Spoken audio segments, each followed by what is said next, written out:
Hey Gecko fans, this is Wally with Supreme Gecko, and I love crested geckos and gargoyle geckos and leopard geckos.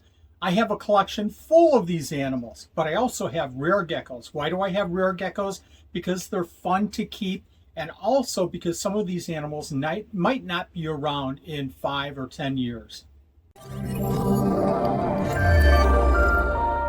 So we all know what the Paroedura picta is, the Madagascar ground gecko, the ocellated gecko, the jaguar gecko. We know what that animal is. It's common in the hobby. A close cousin of that animal is Paroedura bastardi. I know, the name sounds a little bit funny, but this is an amazing, amazing animal. Paroedura bastardi comes from Madagascar, just like the other Paroedura in the genus. This is a small gecko. It only gets to be about 3 to 3.5 inches. It lives in the leaf litter in the jungles of Madagascar. Actually, Paroedura bastardi's care requirements are very minimal. You can keep them in a 10-gallon, you can put them in a 20-gallon long equivalent enclosure. These are wonderful for up to a male and 2 females. Make sure you have part of the enclosure, about 25 to 30% of the enclosure, sitting at about 80 to 85 degrees. That's their warm spot. You can do this with overhead heat, or you can use a heat mat with a thermostat.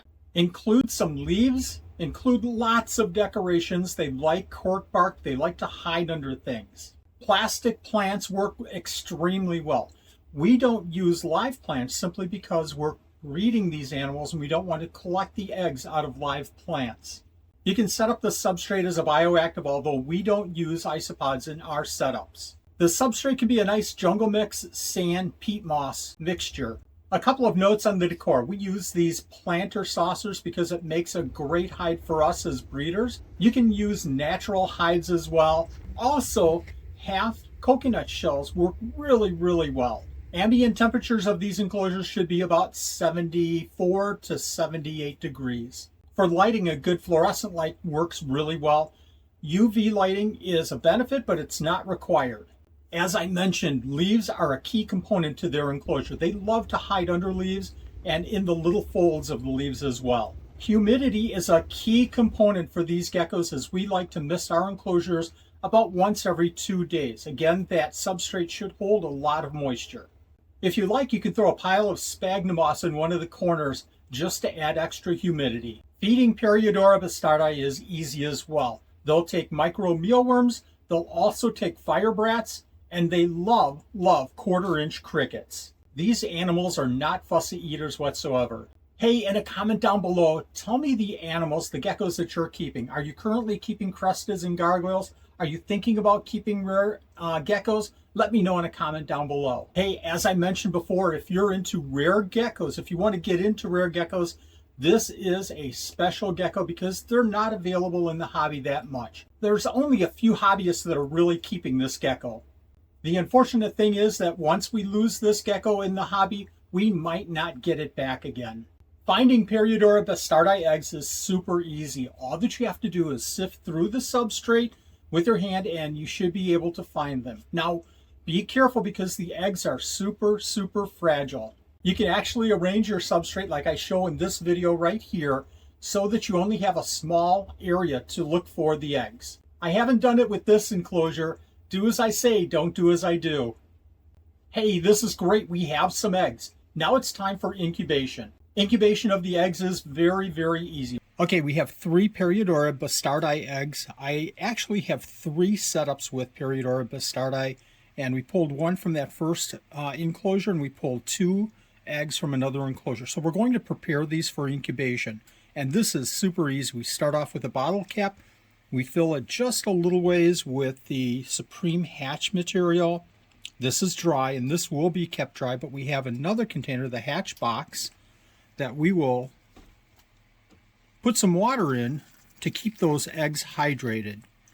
And you can see I'm just barely filling this up. I don't want it overfilled.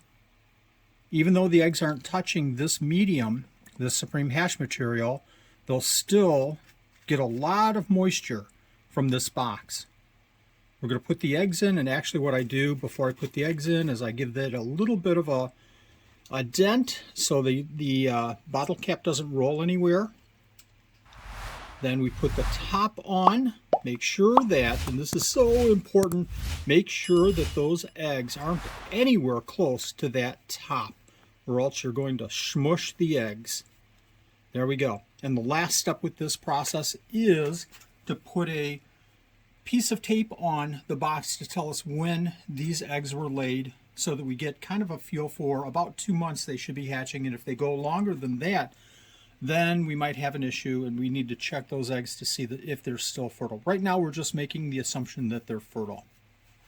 All right, I'm putting the identification on here. It's again Paroedura bastardi. The date is 8/19/2025. Hopefully they'll hatch out in 2025. I don't need the year. And we're going to put these in the incubator, and they'll be incubated for about, again, 2 months at 82 degrees, 82, 83, 81, somewhere around there, but usually at 82. And that's it, folks. Let's go ahead and put them in the incubator. I tell you what, folks, this incubator is loaded. We're in the middle of the breeding season. I'm just going to have to put the container in the middle so that I can see all the eggs around it. 2 months. Let's see if they hatch. Hey, according to my watch, well, according to Google calendars, it's been 2 months. Let's take a look at those eggs to see if they've hatched.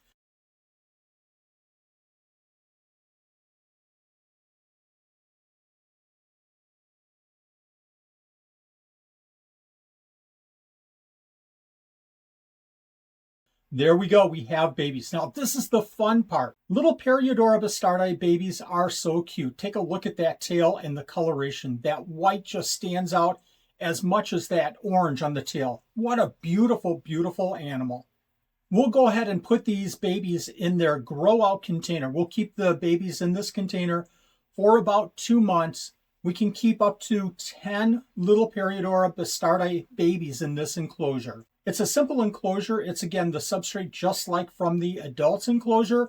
We put some sphagnum moss in one corner just to keep it a little bit more moist. We also put a bunch of hides in there, as well as a food dish and a water dish. You can tell that these are very shallow food and water dishes because these babies are so small. So now you're asking me, because they're so small, what do you feed them? Well, we'll feed them micro mealworms. We'll feed them fruit flies right from the beginning. Eventually, we'll feed them fire brats and newborn to 2-week-old crickets. These Paroedura bastardi babies are so cute, but they grow up so quick. Within 1 year, they'll be old enough to start breeding on their own. Paroedura bastardi absolutely is a gecko that should be in the hobby more.